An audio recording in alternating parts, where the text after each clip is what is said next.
So hello everyone. तो आज हम सीखेंगे एल्जेब्रिक एक्सप्रेशंस एंड आइडेंटिटीज़ का पूरा इंट्रोडक्शन।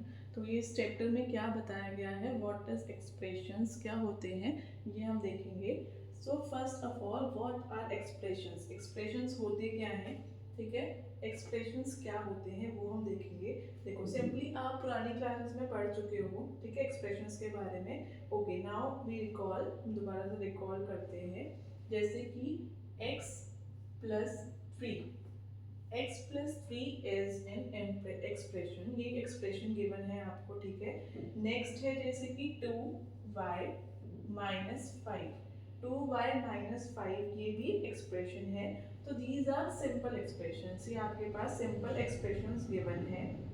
नाउ अब ये एक्सप्रेशंस बनते किससे हैं, किससे बन रहे हैं ये एक्सप्रेशन। देखो, ये जो नंबर, ये जो होता है ना x y z, these are called variables. इनको आप क्या बोलते हैं, these are called variables.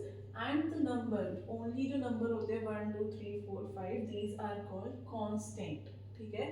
So x y Z, जितने भी एक्स वाई जेड होते हैं जिनकी वैल्यू वेरी करती है, मतलब चेंज करती है। अब यहाँ पे 2 की मतलब 2 तो 2 है एंड 5 5 है, बट y की वैल्यू चेंज होगी, बार बार चेंज हो सकती है, ठीक है। उसको आप माइनस प्लस कुछ भी रख सकते हैं।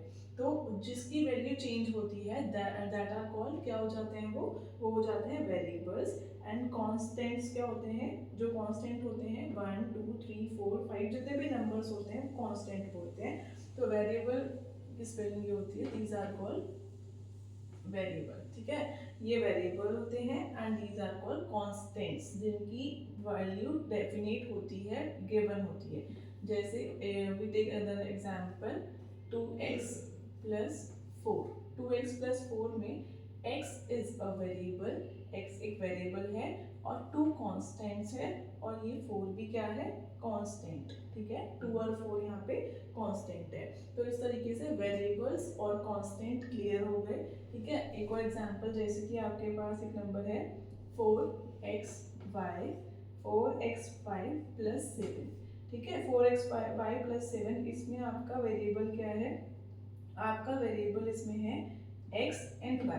So we have two variables, x and y are variables and constants. Constants आपके क्या है, 4 and 7 is your constants. तो आपका वेरिएबल और कॉन्स्टेंट्स को मिलके जो चीज़ बनती है दैट आर कॉल्ड एक्सप्रेशंस, उनको आप एक्सप्रेशंस बोलते हो। तो वेरिएबल और कॉन्स्टेंट्स आपके क्लियर हो गए। Now we have another topic. अब जैसे कि आपका एक नेक्स्ट आता है कि टर्म्स, फैक्टर और कोफिशिएंट क्या होते हैं, ठीक है।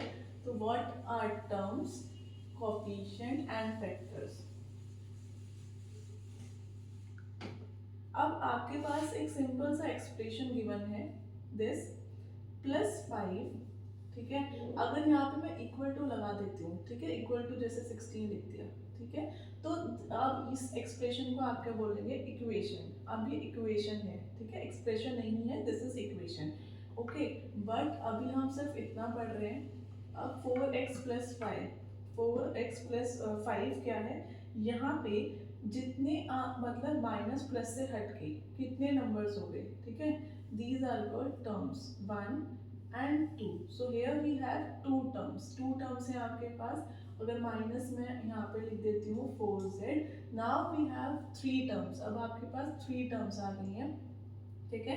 Take another example. जैसे कि एक और एग्जाम्पल लेते हैं 7xy minus 5. Here how many terms we have? 2 terms. ठीक है, जो भी आपका बीच में माइनस प्लस है उससे आप अलग कर सकते हैं। तो यहाँ पे हमारे पास इसकी 2 टर्म्स आ चुकी है, 1 and 2. So here we have 2 terms, 2 terms आ गई हैं, ओके।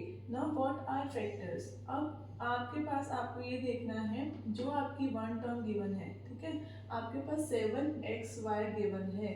तो यहाँ पे ये क्या है, इसका जो आपके पास एक टर्म है, ये किसका प्रोडक्ट है, ठीक है। इसके फैक्टर्स पता करने, 7 मल्टीप्लाई एक्स मल्टीप्लाई वाई।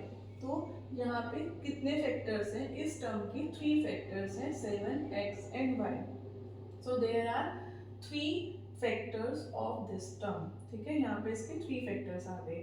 जो फैक्टर्स निकलते हैं वो इस तरीके से निकलते हैं।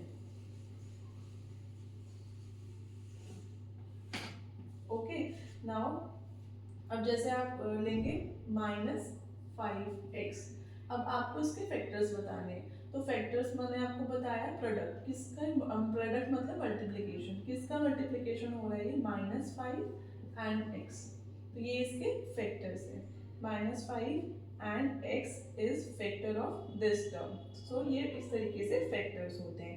Now what is coefficient, coefficient क्या होता है, कोफिशिएंट सिंपल एक नंबर जो गिवन होता है उसको आप बोलते हैं कोफिशिएंट। जैसे कि यहाँ पे ये, ठीक है, अब यहाँ पे कोफिशिएंट क्या है, कोफिशिएंट मतलब नंबर, सो कोफिशिएंट इज 7, यहाँ पे कोफिशिएंट क्या हुआ 7, 7 इज अ कोफिशिएंट, ठीक है। और यहाँ पे ये एक टर्म थी, इस टर्म में आपको अगर बताना है फैक्टर्स, तो यहाँ पे इसके फैक्टर्स क्या हो जाएंगे, 7 multiply x multiply y, so here are 3 factors of this number, ठीक है। इस टर्म के आपके पास 3 फैक्टर्स हैं, और यहीं पे अगर मैं कोफिशिएंट पूछती हूँ तो 7 इज अ कोफिशिएंट, तो 7 इसका कोफिशिएंट है, इस तरीके से आप इसको बता सकते हो। तो terms, factors and coefficient, okay. Now you tell me, अब आप मुझे बताओ,